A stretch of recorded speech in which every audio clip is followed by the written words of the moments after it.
ગુરુજી તમે બધું કરજો એમ કે તૈયાર, અને અમને બધાને પછી વિમાનમાં બેસાડીને લઈ જજો.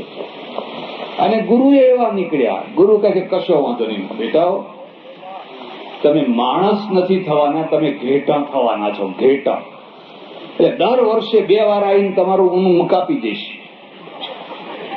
તમારું ઊન હું કાપી દઈશ. એટલે મારો મોક્ષ અહીં થયા કરે. પેલું તો કોને જોયો છે ને કોને જોવાનું હતું, એ તો જે થવાનું હોય એ થાય, પણ તમે ઊન કતરાવતા.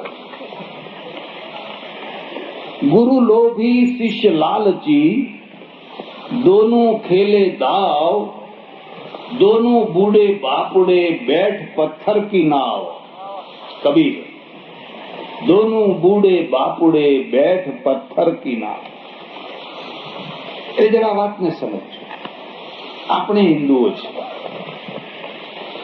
ઈશ્વરની બાબતમાં આપણે શું માનીએ છીએ? આપણે એમ માનીએ છીએ કે પરમાત્મા એક જ છે, બ્રહ્મ એક જ છે. મહાશક્તિ જે પરમ તત્વ છે એક જ છે, 2, 3, 4, 5 નથી. એક જ પરમાત્મા છે. એકમેવા દ્વિતીયમ. ઉપનિષદોમાં વારંવાર આ વાત લખેલી છે. પણ એ એક જ પરમાત્મા છે. ભક્તોના, સાધકોના ભાવના કારણે એને જુદો જુદો આકાર અપાય છે, આપણે આપીએ છીએ. એ જે જુદા જુદા, જેમ માણસ છે એ જુદા જુદા ડગલા પહેરે છે. માણસ બદલાઈ નથી જતો. તમે જબ્બો ને લેંગો પહેરો ત્યારે પણ એના એ જ છો. પાટલુન ને શર્ટ ને કોટ પહેરો ત્યારે પણ એના એ જ છો. ચોરણો પહેરો, કેડિયું પહેરો અને પાઘડી બાંધો ત્યારે પણ એના એ જ છો. અને લુંગી પહેરો ત્યારે પણ એના એ જ છો. પણ આ પોશાક બદલાય છે, માણસ બદલાતો નથી. અને આ પોશાક કેમ બદલાય છે? રુચિ નામ વૈચિત્ર્યાદ દ્રિજુકુટિલ નાના પથજુષામ નૃણામેકો ગમ્ય સ્ત્વમસી પયસા મર્ણવૈવ. મહિમ્ન સ્તોત્ર. સૌની રુચિઓ જુદી છે, એટલા માટે આપણે રુચિનો આદર કર્યો છે. એટલે આપણે શું માનીએ છીએ જરા સમજો. આપણે વિષ્ણુ ભગવાનનું નામ નારાયણ કહીએ છીએ. આપો નારા ઇતિ પ્રોક્તા.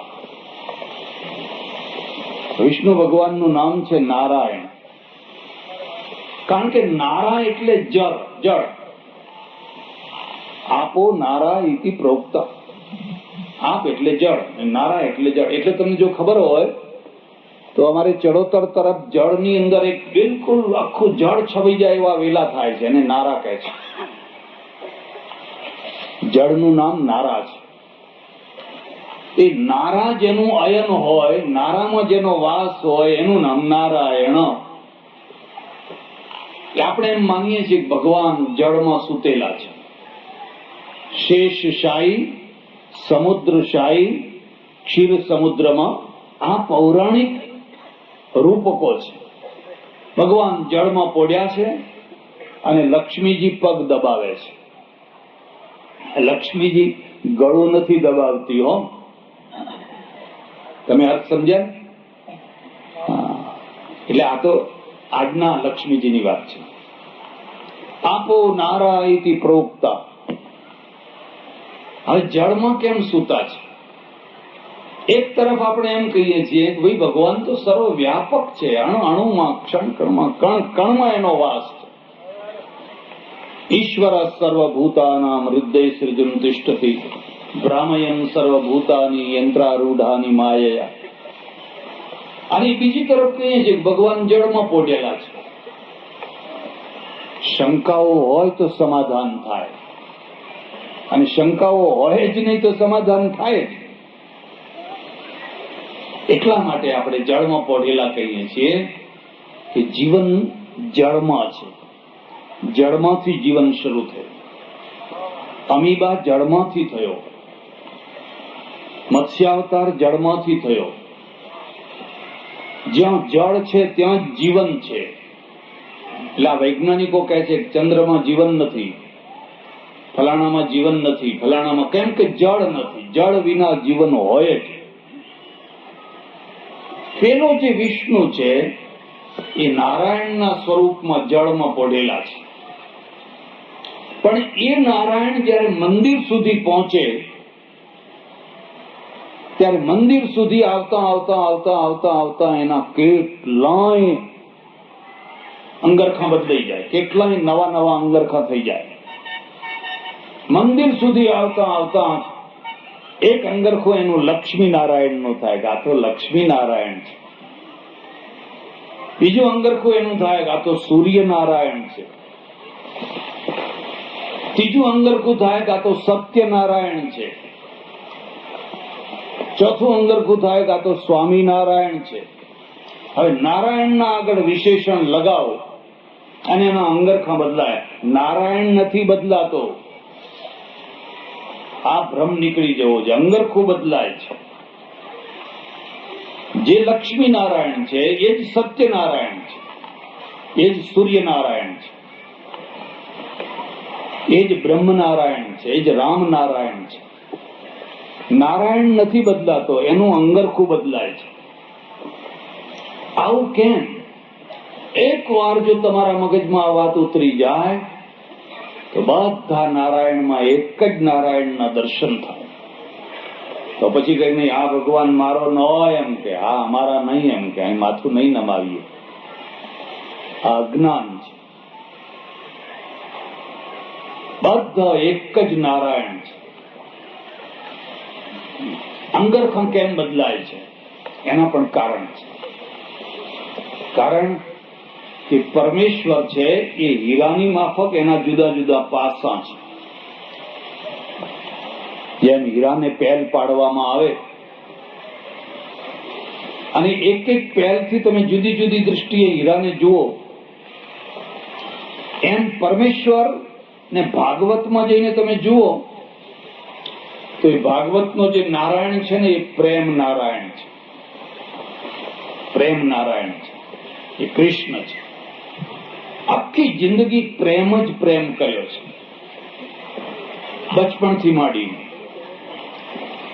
તમે કોઈ વાર કૃષ્ણના ચરિત્ર તરફ ધ્યાન દેજો. જ્યારે જુઓ ત્યારે હસતો ને હસતો. કદી કૃષ્ણનો કોઈ રોતો ચહેરો તમે જોયો? ફોટો જોયો? કૃષ્ણનો ઉતરેલો ચહેરો તમે જોયો? બીજા ઘણા એવા ભગવાનો હોય કે આમ બહુ ગંભીર હોય, ઉતરેલા ચહેરે હોય. કૃષ્ણ જ્યારે જુઓ ત્યારે હસતો ને હસતો હસતો. એટલે હસનમ મધુરમ મધુરાધિપતે રખિલમ મધુરમ. વલ્લભાચાર્યને કહેવું પડ્યું. અરે પ્રેમ છે, સાક્ષાત પ્રેમ છે.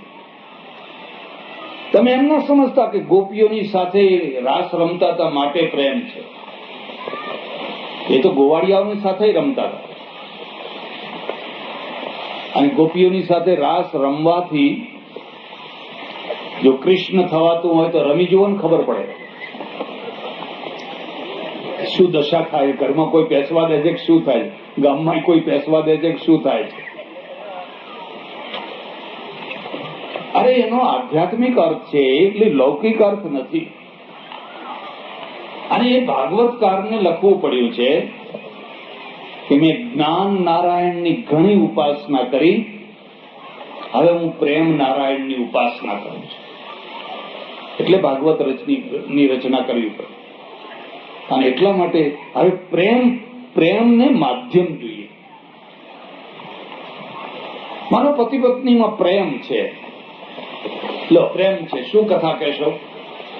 કેવું માધ્યમ આવશે? માધ્યમ એ આવશે કે પેલી પત્ની છે ને એ પોતે ભૂખી રહીને એને ખવડાવશે. હા તમે ખાઓ, તમે ખાઓ, તમે ખાઓ. પેલો પતિ છે એ પોતે ભૂખ્યો રહીને એને ખવડાવશે, કારણ કે પ્રેમ છે. આ તો માધ્યમ જોઈએ કોઈને. આઝાદીની લડતમાં લાલ બહાદુર શાસ્ત્રી, આઝાદીના લડવૈયા, ભયંકર ગરીબી, લલિતા દેવી શાસ્ત્રી એમના પત્ની, અને આ લાલ બહાદુર શાસ્ત્રીને ટીબીનો રોગ લાગુ પડ્યો. ઘરમાં ખાવાનું ઠેકાણું નહીં. પૈસાની આવક નહીં. ડોક્ટરે કહ્યું કે ગ્લાસ ભરીને રોજ એને દૂધ પીવડાવો તો બચશે, નહીં તો આ તો છોકરો મરી જશે. તો ગ્લાસ ભરીને દૂધ લાવવું ક્યાં છે? શું પૂર્વજોએ કઈ ગરીબી જોઈ છે? જે તમારામાં ઘરડા માણસો હોય એમને પૂછી જોજો, અમને પૂછી જોજો, તમને ખબર નહીં હોય. કઈ વાત નહીં. અરે એટલી ગરીબી, એટલી ગરીબી. જેમ તેમ કરીને એક ગ્લાસ દૂધ, ત્યારે 2 પૈસાનું શેર દૂધ મળે. એક ગ્લાસનો કરી વ્યવસ્થા. લાલ બહાદુર શાસ્ત્રી કે ના પીવું, લલિતાને કે તું પીવે તો હું પીવું. આ પ્રેમ છે. નહીં તો એકલા એકલા ખાનારા ક્યાં નથી. એવી ઘણી બહેનો હોય છે કે એના આવતા પહેલા જ ખાઈ, પેલા ઘણા હોય હોટલમાં ખાઈને જ આવે, એની કથા ના હોય. આ 2 ગ્લાસની સગવડ નથી, 2 ગ્લાસની વ્યવસ્થા નથી. એટલે લલિતા દેવીએ શું કર્યું ખબર છે? પેલો રમકડાનો એક આટલો ગ્લાસ આવે છે, અડધા તોલાનો રમકડાનો, એ ગ્લાસ ભરીને દૂધ પી જાય. અને પછી લાલ બહાદુર શાસ્ત્રીને કહે મેં એક ગ્લાસ ભરીને દૂધ પીધું હોત, મારી સોગંદ કે આ તમારી સોગંદ, આ સાચું કહું છું, મેં ગ્લાસ ભરીને દૂધ પીધું. અને લાલ બહાદુર શાસ્ત્રીને દૂધ પીવડાવે. ઘણા દિવસો પછી ખબર પડી કે આ તો આટલો પેલો અડધા તોલા વાળો ગ્લાસ પીતી. સંતને સંતપણા રે નથી મફતમાં મળતા. બાકી તો મલાઈ ખાઈ જનારી તો ઘણી સ્ત્રીઓ હોય છે. આ પ્રેમ છે, અને આ પ્રેમ ઘટનામાંથી પ્રગટ થયો. એટલે હવે પેલો જે પ્રેમ નારાયણ છે એની આખી ઘટનાઓ કરવી છે, એને લીલા કહેવાય. અને લીલાઓના દ્વારા એ બધું બતાવવું છે. એટલે આખા ભાગવતમાં તમે જો તો પ્રેમ જ પ્રેમ, પ્રેમ જ પ્રેમ, પ્રેમ જ પ્રેમ. એ સુદામાના સાથે પ્રેમ, અને બધાની સાથે. કુબ્જા જેવી કુબ્જા, જેના 8 અંગ વાંકા હતા, એ કુબ્જા સાથે પણ પ્રેમ. જેને ધુતકારી દે, આખું ગામ ધુતકારી દેતું હતું, પણ કૃષ્ણ એને પ્રેમ કર્યો અને રાણી બનાવી. આ પ્રેમ નારાયણ. એક બીજી વાત યાદ રાખજો, કૃષ્ણને બહુ મોટી અંતરવેદના હતી, પણ ઉફ નથી કર્યું. કોની વેદના હતી ખબર છે? પોતાના યાદવોની, દ્વારકાના યાદવોની. આખી દુનિયા ઉપર એમનો પ્રભાવ, કુરુક્ષેત્ર ઉપર વિજય, હસ્તિનાપુર ઉપર પ્રભાવ, પણ દ્વારકામાં કોઈ ના માને. દ્વારકામાં કોડી ના. માણસને કેટલી વેદના થાય.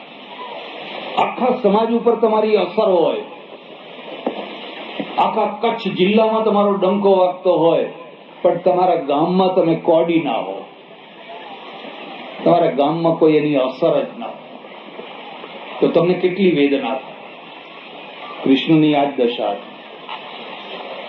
યાદવોને ના સુધારી શક્યા, પાંડવોને સુધારી શક્યા, દુર્યોધનને સુધારી શક્યા, પણ યાદવોને ના સુધારી શક્યા, છેક સુધી ના સુધારી શક્યા. અને યાદવોને, દ્વારકાને છોડીને કૃષ્ણ મહાપ્રયાણ વખતે ચાલ્યા ગયા, એકલા ચાલ્યા ગયા. કેટલી મોટી વેદના હશે. પણ તમારી ઈચ્છા થાય એ પ્રાચી પીપળા નીચે જે આમ બેઠેલા છે, પગ ઉપર પગ ચડાવીને, એ વખતનું ચિત્ર તમે જોશો. કોઈ ના આગળ ફરિયાદ નથી કરી. અને હું તમને આ ખાસ વાત કહું છું, તમને કુભારિયા મળ્યું હોય, કુપુત્ર મળ્યો હોય, ખોટા ભાઈઓ મળ્યા હોય, ખોટા વેવૈયો મળ્યા હોય, ખોટા સગા મળ્યા હોય, કોઈના આગળ કશું ના બોલશો. બધું મનમાં ને મનમાં રાખજો. જેટલું બોલશો એટલું જ વધારે થવાનું છે.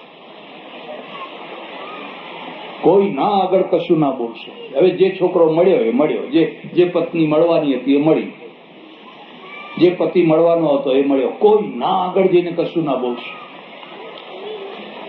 તમે કેટલો ગમ ખાઈ શકો છો, કેટલું પચાવી શકો છો, એ તો તમે તમારો પગ ઉઘાડો કરો છો, તમારું ઘર ઉઘાડું કરો છો. યાદવોને બહુ પીડા, પણ કૃષ્ણ એક શબ્દ કોઈના આગળ ના બોલ્યા, ઠેઠ સુધી ના બોલ્યા. હા, બસ ચૂપચાપ ઉત્સર્ગ કર્યો. આટલી મોટી વિભૂતિ અને મરણ પ્રસંગે આટલી મોટી નિષ્ફળતા કહેવાય કે જે માણસ પોતાના ઘરમાં હારી ગયો, થાકી ગયો, ઘરના માણસોથી હારી ગયો, અને ઘરના માણસોને નથી સુધારી શકાતા. એ સુધરેલા હોય તો તમારો બેડો પાર, બાકી તમે એમને સુધારવા માંગો તો ખોટી વાત છે. એમાં જે માથે ચડેલા હોય, કઈ માથે ચડેલી હતી દશરથના, એટલે દશરથ કઈકઈને ના સમજાવી શકાય. માથે ચડેલું છોકરું હોય તો છોકરાને ના સમજાવી શકાય. એ છોકરું તમારી પાસે ધાર્યું જ કરાવશે. એટલે ભલા થજો, ભગવાન સિવાય બીજા કોઈને માથે ના ચડાવશો. ભગવાનને માથે ચડાવશો તો ભગવાન માથાનો ભાર હળવો કરી આપશે. પણ બીજાને કોઈને જો માથે ચડાવ્યા પછી ઉતારો તો ઉતારી ના શકાય, પછાડવા. એટલે ભાગવત છે, એ ભાગવતની અંદર પ્રેમ નારાયણની ચર્ચા કરી, અને એટલે એની શરૂઆતમાં લખ્યું સત્યમ પરમ ધીમહિ.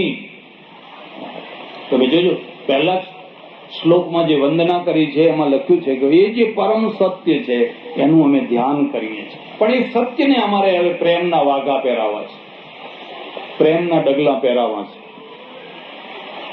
ઉપનિષદમાં જઈને જુઓ તો આ જ્ઞાન નારાયણ છે. જ્ઞાન જ્ઞાન જ્ઞાન, મગજનો વિષય, મસ્તિષ્કનો વિષય. એને હાથ નથી, એને પગ નથી, એને આંખ નથી, એને કાન નથી, આવતો નથી, જતો નથી. એમાં બધા વર્ણન વર્ણન વર્ણન વર્ણન વર્ણન વર્ણન, કારણ કે બધું જ્ઞાન નારાયણ છે. પણ આપણે તો સત્ય નારાયણ લઈને મૂકે. એક લક્ષ્મી નારાયણ છે, અને લક્ષ્મી નારાયણ બધાને ગમે. નારાયણ બીજા નથી, પણ પેલા લક્ષ્મીજી આવ્યા ને, એટલે લક્ષ્મી નારાયણ બધાને ગમે. એટલે લોકો લક્ષ્મીજીની પૂજા કરે. તમારે જોવું હોય જોજો, ઘણી જગ્યાએ પેલા ચાંદીના સિક્કા આપે, અને ચાંદીના સિક્કામાં મોટા ભાગે લક્ષ્મીજી હોય. મેં જોયું છે, લક્ષ્મીનારાયણ હોય કે લક્ષ્મીજી હોય, આજ સુધી હજુ સુધી કોઈ સરસ્વતીનો સિક્કો હોય મને હજુ જોવા મળ્યો નથી. બન્યો હશે, કઈ ના કહેવાય નહીં, પણ સરસ્વતીનો કોઈ સિક્કો બનાવીને વેચ્યો હોય કે લો ભાઈ, કારણ કે સરસ્વતી હવે શું દુબળી પાતળી, એકાદ ધોળું કપડું પહેરીને બેઠી હોય, શું કરશું એને, રહેવા દો ને એના ઘેર.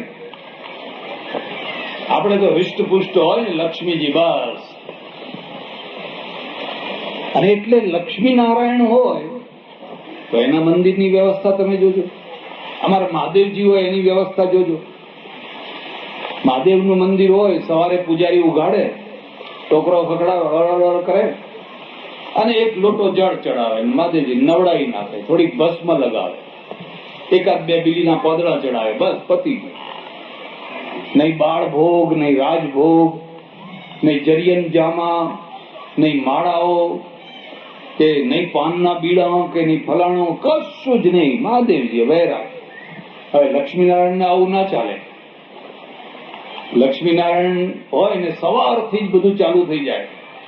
કેસર સ્નાન, આવો જેમ તેમ લોટો પાણીનો ના ચાલે, કેસરથી નવડાવો, ફલાણું કરો, ફલાણું કરો, આ બાળ ભોગ ને પેલું કેસરિયું દૂધ લાવો, પિસ્તા નાખો, બદામ નાખો, સવારથી સાંજ સુધી રાજોપચાર જેને કહેવાય.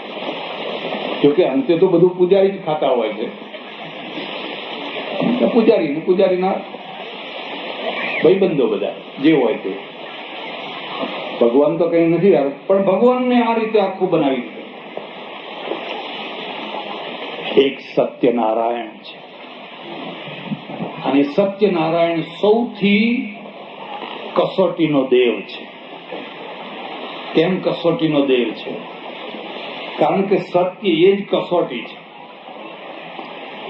સત્યથી વધારે બીજી કોઈ કસોટી નથી.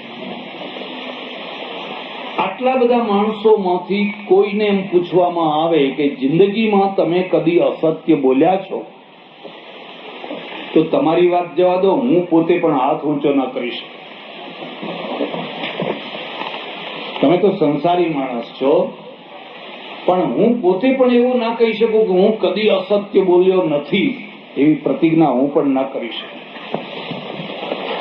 કારણ કે આટલો મોટો કઠોર ધર્મ છે, બહુ કઠોર ધર્મ છે. સજ્જનો, એને જરા થોડી વાત સમજવાની છે, અઘરી છે, પણ જો તમે સમજશો તો તમે સત્યનારાયણને વધારે સારી રીતે દર્શન કરતા થઈ શકશો. આપણા ત્યાં સત્યની 3 કક્ષાઓ છે, યાદ રાખજો. એક પદાર્થ સત્ય છે, એક વાક સત્ય છે, અને એક વ્યવહાર સત્ય છે. આ ભેદને સમજો. એક પદાર્થ સત્ય છે. માનો કે આ ઘડિયાળ છે, આ પદાર્થ છે. પદાર્થ તરીકે સત્ય છે કે અસત્ય છે? એટલે આપણે એને શું કહીએ છીએ કે પદાર્થ, એના મૂળ જે પરમાણુ છે, એના મૂળ જે કારણ દ્રવ્યો છે, એ તરીકે સત્ય છે. અને બાળી નાખો, વાટી નાખો, ગમે તો ગમે તે કરો, પણ એના જે મૂળ તત્વો છે એ રહેવાના ને રહેવાના જ. પદાર્થ અસત્ય શું છે? રજ્જુમાં જે સર્પ છે,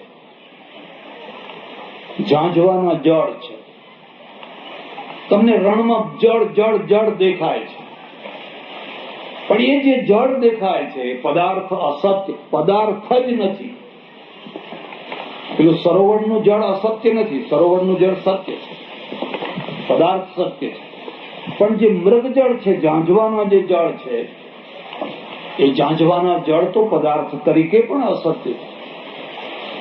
દોડીને તમે એને પાણી પીવા જાઓ, એટલે તો લખ્યું ને મૃગ છે ને, મૃગ એને પાણી પીવા માટે તરફ દોડે છે, અને પછી પગ ઘસીને મરી જાય છે. એને આપણે મૃગજળ કહીએ.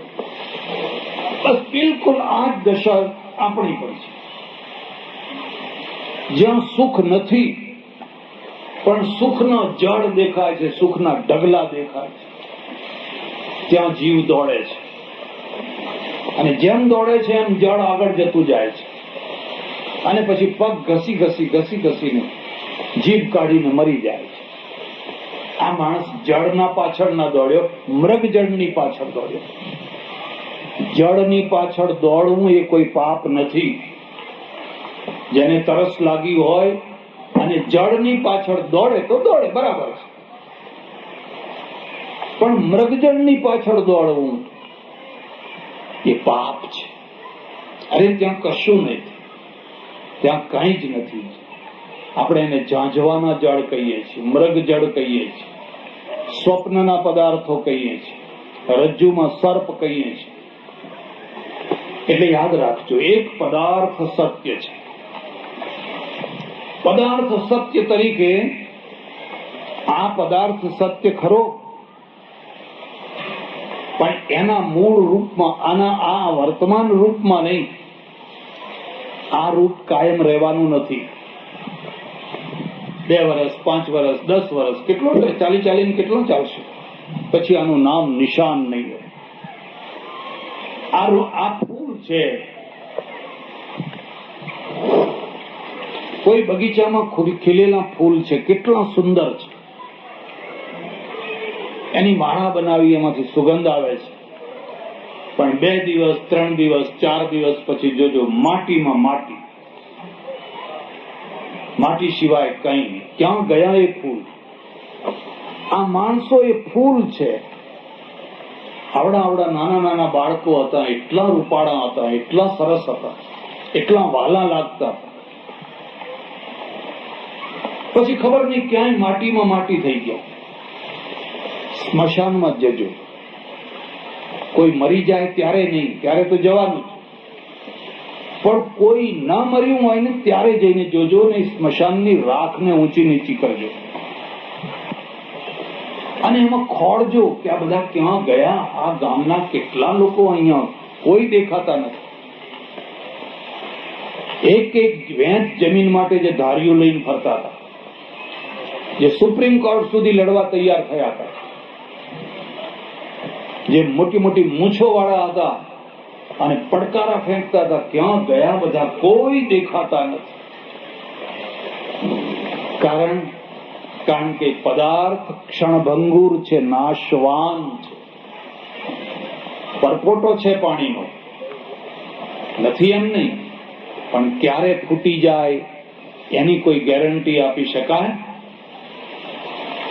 પણ એક એવું સત્ય છે, એવો પદાર્થ છે, એવી એક વસ્તુ છે જે અબજો અબજો અબજો વર્ષો પછી પણ એને કોઈ આંચ નથી આવતી. કાલાતીત છે, મહાકાળ છે. અને એવું જે કાલાતીત તત્વ, એક જ તત્વ છે, એનું નામ સત્યનારાયણ છે. એ નારાયણને આપણે સત્ય કહીએ છીએ. આ માળાઓ નહીં હોય, આ માંડવો નહીં હોય, આ સૂર્ય નહીં હોય, ચંદ્ર નહીં હોય, નક્ષત્રો નહીં હોય, પૃથ્વી નહીં હોય, બ્રહ્માંડોના બ્રહ્માંડો નહીં હોય, ત્યારે પણ એ હશે. ત્યારે પણ જે, અને એના એ જ રૂપમાં, એના કોઈ પરિવર્તન નહીં, એના એ જ રૂપમાં એની સત્તા હંમેશા રહેશે. એટલે આપણે એમનું નામ પાડ્યું સત્યનારાયણ. બાકીના બધા પરિવર્તનશીલ. પરિવર્તનશીલ એ અપરિવર્તિત છે. આ એક અર્થ થયો. પદાર્થ સત્ય. પદાર્થ એટલે તમે ધ્યાનથી જોજો, એમની જોડે લક્ષ્મી નથી. લક્ષ્મીનારાયણની જોડે લક્ષ્મી છે, પણ સત્યનારાયણની જોડે લક્ષ્મીજી નથી. છે એક જ નારાયણ. પણ એ બતાવવા માંગે છે કે નારાયણ પરમ સત્ય. આ બધા વ્યવહારિક સત્ય છે. આજે છે ને કાલે નથી. હું આજે છું, કાલે નથી. તમે આજે છો, કાલે નથી.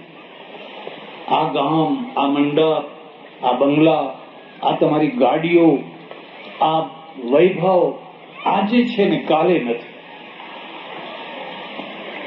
એટલે એક તો પરમ સત્ય જે કોઈ ન હોય ત્યારે હતો, અત્યારે છે ને આવનારા પ્રલય કાળમાં પણ રહેશે. ત્રણેય કાળમાં જે એના એ રૂપમાં રહેશે, એનું નામ છે સત્યનારાયણ. ગાંધીજીએ આખી જિંદગી જે પરમાત્માની ઉપાસના કરી, એટલે કહેતા હતા સત્ય એ જ ભગવાન છે. શંકરાચાર્ય કહ્યું ભગવાન એ જ સત્ય છે, બ્રહ્મ એવ સત્યમ. પેલા એ કહ્યું કે નહીં, સત્ય એ જ ભગવાન છે, જે હોય આ પરમ સત્ય છે. અને બીજું મેં તમને કહ્યું, એક વાક સત્ય છે. જયારે આપણે કોઈને પૂછીએ તમે બોલો છો એ સાચું બોલો છો, સત્ય બોલો છો કે અસત્ય બોલો છો, ત્યારે એ પદાર્થ સત્ય નથી, એ વાક સત્ય છે. અને વાણીથી સત્ય બોલવું એ ધર્મ છે. એ ધર્મ છે. હવે એમાં પાછો અપવાદ આવે. એટલે આખી જિંદગી સુધી યુધિષ્ઠિર સાચું બોલ્યા, જુગાર રમ્યા, એની ના નહીં, પણ અસત્ય ના બોલ્યા. મુદ્દો આ સમજો. હવે જુગાર રમનારો સાચું બોલતો હશે એવું નહીં, ભાઈ ભલે રમ્યા, કોઈ ચોઘડિયું એવું આવી ગયું અને અને સારા સારા માણસના જીવનમાં પણ કોઈ વાર એવું ચોઘડિયું આવી જાય, પણ એ સાચું બોલ્યા. મધ્યપ્રદેશમાં એક બસ્તર જિલ્લો છે, બસ્તર. હમણાં સુધી ત્યાં આદિવાસી લોકો એવા હતા કે ખૂન કરે, હત્યા કરે, માથું હાથમાં લઈને ફોજદાર પાસે હાજર થઈ જાય, સાહેબ મેં આને માર્યો છે, એટલે સાચું બોલી દે. બહુ અભણ પ્રજા હતી, બહુ પછાત પ્રજા હતી. પછી આપણા બધા વકીલો ગયા, ભણેલા લોકો ગયા, અને ભણેલા લોકોએ આ આદિવાસી લોકોને શીખવાડવા માંડ્યું, તું એમ બોલ કે સાહેબ હું જાણતો જ નથી, મેં કઈ કર્યું જ નથી. ના સાહેબ એવું ના બોલાય કે મેં માર્યો છે. હવે જરા વિચાર કરો, આને કોને પછાત કેવો, આને પછાત કેવો, પેલાને પછાત. હવે ધીરે ધીરે ધીરે આપણા જેવા હોશિયાર થવા માંડ્યા છે. પાપ કરે પણ કહી દે મારાથી આ થઈ ગયું, મેં આ થઈ ગયું, ભૂલ થઈ. પશ્ચિમમાં ઘણી વાર જવાનું થાય એટલે ઘણી વાર હું કોઈ ગોરા માણસો હોય એને કહું તું દારૂ છોડી દે, આટલો બધો દારૂ પીવે છે, દારૂ. એટલે કે સોરી સ્વામી, હો કે સોરી મહારાજ, એ નહીં છૂટે મહારાજ. અને આપણા ભાઈઓ હોય ને તરત જ પ્રતિજ્ઞા લે, લ મહારાજ કે આ પાણી મૂક્યું, એટલે લોકો તાળી વગાડે, બધા ખુશ થઈ જાય. બીજા દાડે ચાલુ કરી દે પાછું. એ ખાનગીમાં 8-10 દિવસ ચાલે ને વળી પાછું છતું થાય. હા શું કરું કે મારે નતો પીવો, પણ આ પેલા ભાઈબંધોએ આવું કર્યું મને, અને પેલો ચોખ્ખું ના કરે, મારાથી એ નહીં. એક વાક સત્ય છે, વાક સત્ય છે એ વાણીનું સત્ય છે. ધર્મરાજ આખી જિંદગી સુધી ભલે બીજું ગમે તે એમણે કહ્યું પણ અસત્ય ના બોલ્યા. હા, એક વાર અડધું અસત્ય બોલ્યા, ખબર છે? જયારે પાંડવોની સેનાનો કચ્ચર ઘાણ નીકળતો હતો અને યુદ્ધ નેતા કૃષ્ણ છે, કૃષ્ણે જોયું કે આ ભીષ્મ, આ દ્રોણ, આજ તો પાંડવોની સેનાનો કચ્ચર ઘાણ કાઢી નાખશે. હવે એક જ રસ્તો છે કે આ જે દ્રોણાચાર્ય છે એ દ્રોણાચાર્યને આઘાત લગાડવામાં આવે તો જ એનો જુસ્સો ઠંડો પડે. તો કરવું શું? એટલે વાત ફેલાવી, અશ્વત્થામા અતઃ, અશ્વત્થામા અતઃ, અશ્વત્થામા મરાયો, મરાયો, મરી ગયો, મરી ગયો, મરી ગયો. કૃષ્ણે જ હવા ફેલાવી. એટલે ભીષ્મે પૂછ્યું કે કઈ ખરી વાત? કૃષ્ણ કે હા, મેં નજરે જોયો છે. કે ના, તમારી વાત ના માનો. જોજો બેમાં પ્રતિષ્ઠા કોની છે.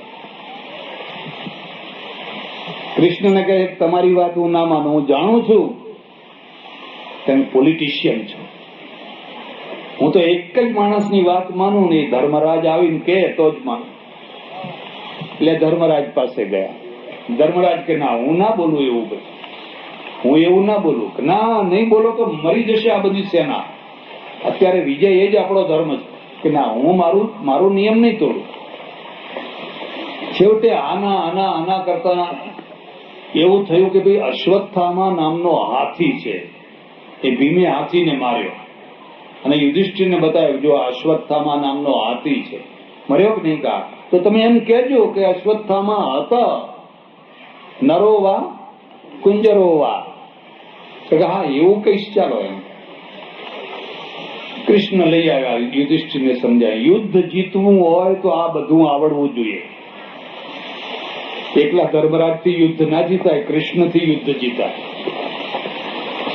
અને દ્રોણે પૂછ્યું યુધિષ્ઠિર શું થયું? તો અશ્વત્થામા હતા અને નરોવા કુંજરોવા બોલવાનું થયું ને એટલે કૃષ્ણ બધા પેલા સમજાઈ જાય કે ઢોલ વગાડવા માંડ્યા. એટલે કુંજર શબ્દ જ એમના કાને ના આવવા દીધો. કુંજર શબ્દ જ દબાઈ ગયો અને પેલા ધનુષ બાણ છોડી દીધો. અરે રે, હવે મારે લડીને શું કરવું છે? તારો છોકરો જ ના રહ્યો તો હવે મારે લડીને શું કરવું છે? મહાભારતકાર કહે છે ત્યાં યુધિષ્ઠિરનો રથ એક હાથ ઊંચો ચાલતો હતો, એક વેંત નીચે આવી, નરોવા કુંજરોવા કહેવાથી એક વેંત નીચો આવી ગયો. તો હવે વિચાર કરો કે આપણો રથ ક્યાં ચાલતો હશે, કેટલો નીચો કે કેટલો ઊંચો ચાલતો હશે.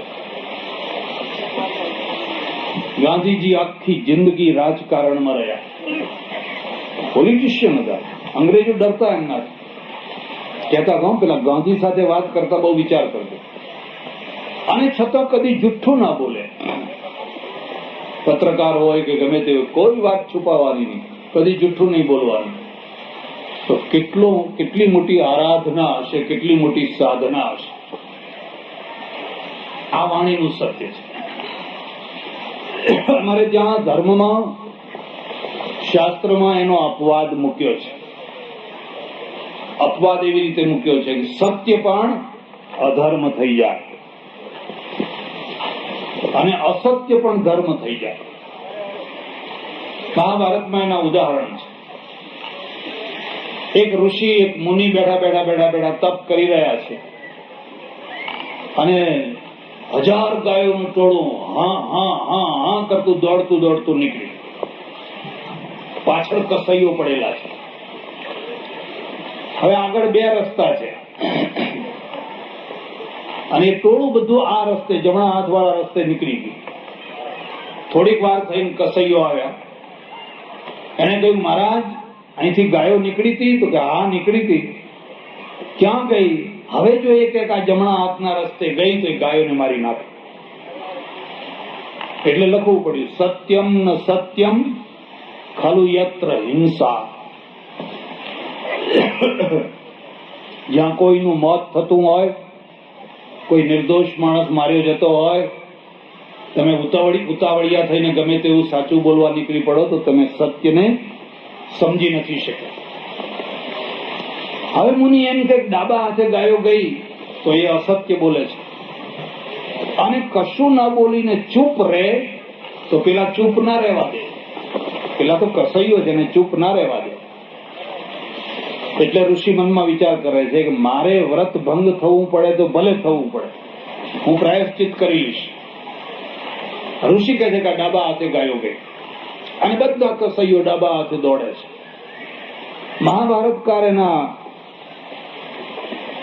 પરિણામમાં સમજાવે છે કે 1000 ગાયોને બચાવી લેવા માટે પોતાના સત્ય વ્રતનો જે ત્યાગ કર્યો, એ ત્યાગ એ જ અહીંયા મોટું સત્ય છે. નહીં તો પેલું જડ સત્ય આવે, જડ સત્ય.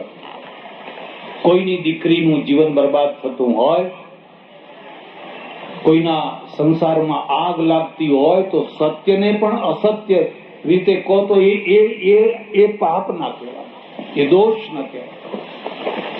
ઘણી વાતો એવી હોય કહેવા જાવ તો બિચારાના જીવન બરબાદ થઈ જતા હોય, અને તમે વેદિયા થઈને ગમે એમ બક બક બક બક કર્યા કરો તો કેટલાના જીવન બરબાદ થઈ જાય. દારીઓ ચાલે, તલવારો ચાલે, માથા વળી જાય. એટલે એને વ્યવહાર સત્ય કહે. વાક સત્ય પછી વ્યવહાર સત્ય. તમે વ્યવહારમાં એવું સત્ય બોલજો જે કલ્યાણકારી હોય, જે મંગળ હોય, જે અમંગળ ના હોય, જે હાનિકર ના હોય, જે મંગળપ્રદ હોય. એટલે 3 સ્ટેજ છે સત્ય. એક પદાર્થ, પરમ તત્વ સત્યનારાયણ, આદિ મધ્ય અને અંત. ત્રણેય કાળમાં કાલાતીત, જ્યારે જુઓ ત્યારે એ જ મૂળ સત્ય. એના આધારે આખી દુનિયા, એના આધારે આખા બ્રહ્માંડો, સૃષ્ટિ, સ્થિતિ, ઉત્પત્તિ, લય, પ્રલય, બધું એના મૂળ આધાર. અને બીજું જે છે એ વાક સત્ય છે, વાણીનો વ્યવહાર છે. વાતમાં જુઠ્ઠું નહીં બોલવાનું, ડગલે ને પગલે જુઠ્ઠું નહીં બોલવાનું. અને જે ડગલે ને પગલે જુઠ્ઠું બોલ કર્યા કરે એની અપ્રતિષ્ઠા થાય, એની કોઈ પ્રતિષ્ઠા ના રહી શકે. કૃષ્ણની પ્રતિષ્ઠા નથી, યુધિષ્ઠિરની પ્રતિષ્ઠા છે, પણ કૃષ્ણની નથી. એટલે એક વાક સત્ય છે, એક વ્યવહાર સત્ય છે. વ્યવહાર સત્ય એટલે તમારા વ્યવહારનું સત્ય.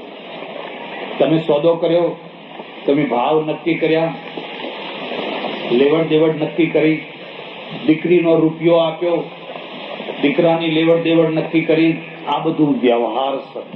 હવે એને પાળો, એને પાળી બતાવો, એને વારંવાર તોડો નહીં.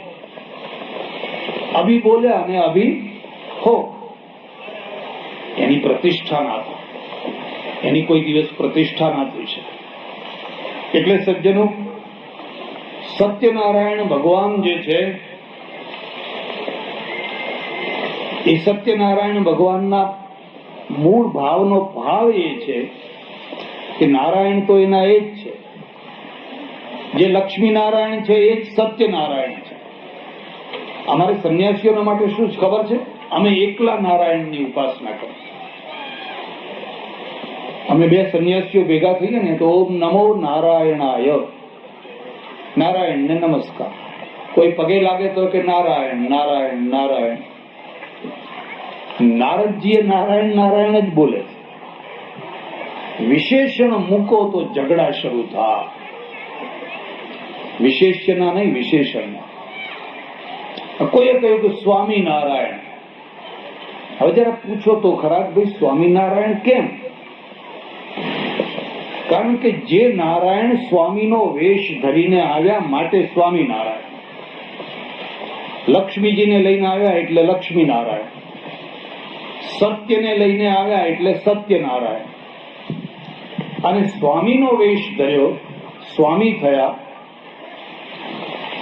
એટલે નામ પડ્યું સ્વામિનારાયણ. નારાયણ તો એનો એ જ છે. આ સ્વામીના કપડાની જગ્યાએ પેલા કપડા પહેરે તો પછી એ સત્યનારાયણ થઈ જાય. હિન્દુઇઝમ શું કે છે? ઘાટ ગળ્યા પછી નામ રૂપ જૂજવા, અંત તો હેમનું હેમ હોય. અંત તો પરમ તત્વ પરમ નારાયણ એકનો એક જ છે. બે ભગવાન નથી, બે તત્વો નથી, એક જ તત્વ છે. એટલે સજ્જનો, અહીંયા કચ્છમાં ખાસ કરીને નખત્રાણા તાલુકામાં જે કડવા પાટીદાર ભાઈઓ છે એમના મંદિરો કાં તો લક્ષ્મીનારાયણના હોય છે કાં તો સત્યનારાયણના હોય છે. અને મારે એ જ કહેવાનું છે કે જે લક્ષ્મીનારાયણ છે એ જ સત્યનારાયણ છે, એ જ સ્વામિનારાયણ છે.